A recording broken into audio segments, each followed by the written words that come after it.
Mi nombre es Erika Adriana Churuchumbi Nepas, soy estudiante de la carrera de Derecho de la Universidad Técnica Particular de Loja.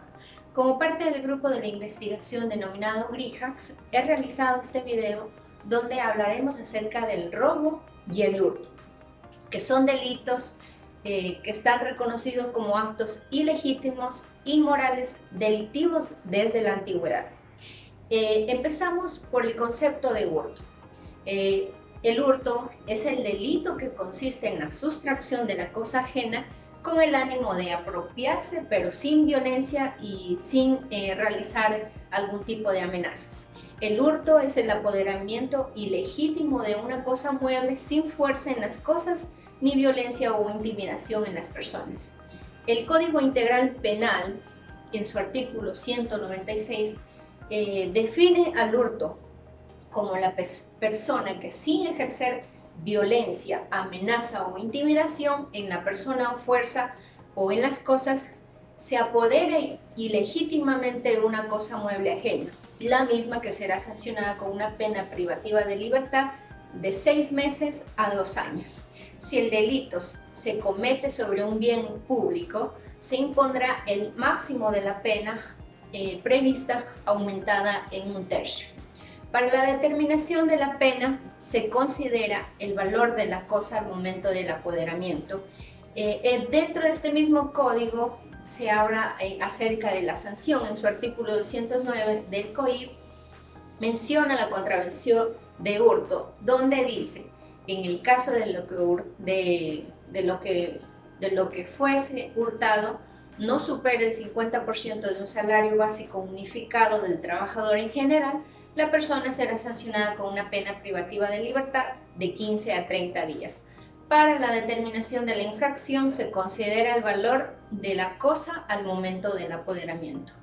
Entonces podemos concluir mencionando que una de las características del hurto es que la cosa objeto del delito sea un bien mueble. El hurto se consuma cuando el sujeto activo puede disponer de la cosa sustraída, es decir, puede comportarse como un dueño en sí. El sujeto activo del hurto es responsable porque viola la justicia y causa daño al propietario de la cosa. Entonces, se puede caracterizar porque hay la intención de apropiarse de la cosa ajena. Ahora pues hablaremos acerca del robo. La Real Academia Española también lo define jurídicamente como el delito que se comete apoderándose con el ánimo de lucro de una cosa mueble ajena, empleando violencia o intimidación sobre las personas o fuerza en las cosas.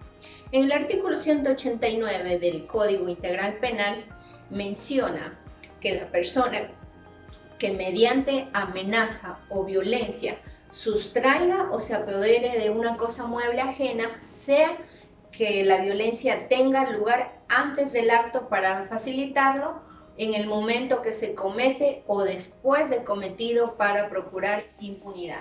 Será sancionada con una pena privativa de libertad de 5 a 7 años.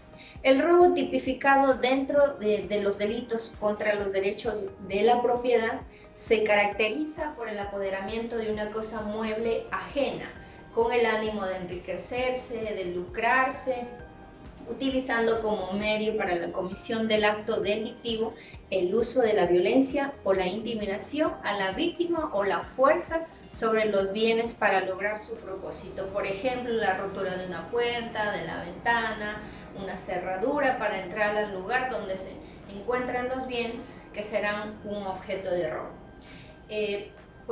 Hablaremos sobre las diferencias entre el robo y el hurto. El robo es el apoderamiento del bien ejecutado usando la violencia, amenaza, intimidación o la fuerza en la cosa, pudiendo causar daño tanto sobre las víctimas como en sus propiedades.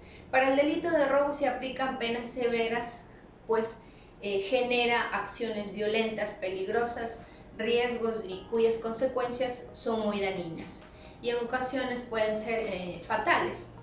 Mientras que el hurto, el apoderamiento, sustracción del bien se ejerce sin violencia o amenaza a la víctima o sin causar algún tipo de daño sobre los objetos muebles que puedan ser sustraídos. Las sanciones para el delito de lo hurtado son menos severas, pues su actuar es menos peligroso y no ponen en riesgo la vida e integridad de la víctima.